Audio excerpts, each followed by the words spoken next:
أن اللاعب العربي المغربي أشرف حكيمي معنا، إذا أول عربي يسجل. ما هو إحساس اللاعب كابتن؟ جمال تفضل، ما هو إحساسه؟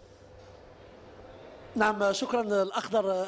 أشرف اليوم كان نجم من نجوم المباراة، لأن المباراة اليوم عجت بنجوم ريال مدريد، كلهم كانوا تقريبا بدون أخطاء فريق ريال مدريد، لكن أشرف اليوم قدم أداء رائعا وزاده ذلك طبعا الروعة هدف الذي سجله أشرف. أشرف تهانينا، خمسة قماسية نظيفة وأحاسيس جيدة وأيضا أداء جيد من قبلك وهدف.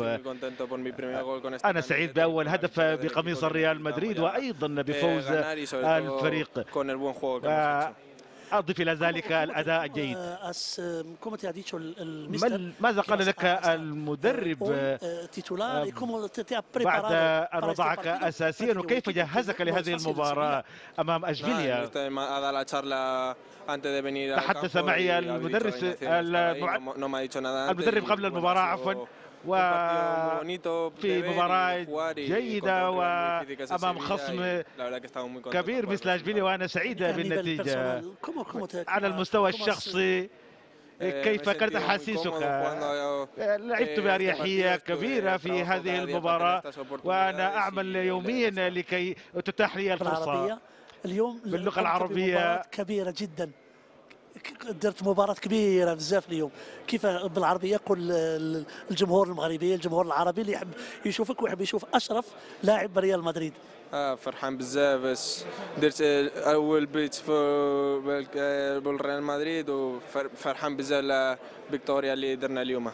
ومازال تزيد دير اهداف اخرى مع ريال مدريد ان شاء الله، نزيد نخدم باش يكون عندي مزيان اللعابه وتكون جاهز لكاس العالم. ان شاء الله ان شاء الله ان شاء الله. شكرا اشرف، شكرا.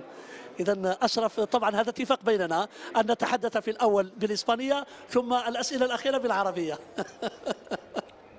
شكرا جزيلا جمال. نسيت فقط شيء، نهار كبير هذا. نهار غليظ بالمغربيه. نهار كبير نعم. شكرا لك جمال، وشكرا ايضا لاشرف حكيمي. كابتن كنت تقول بان الريال فاز اليوم، قدم مباراه كبيره، لكن بعد الفاصل سنعود ان شاء الله. فاصل بعده نواصل، لا تذهبوا بعيدا.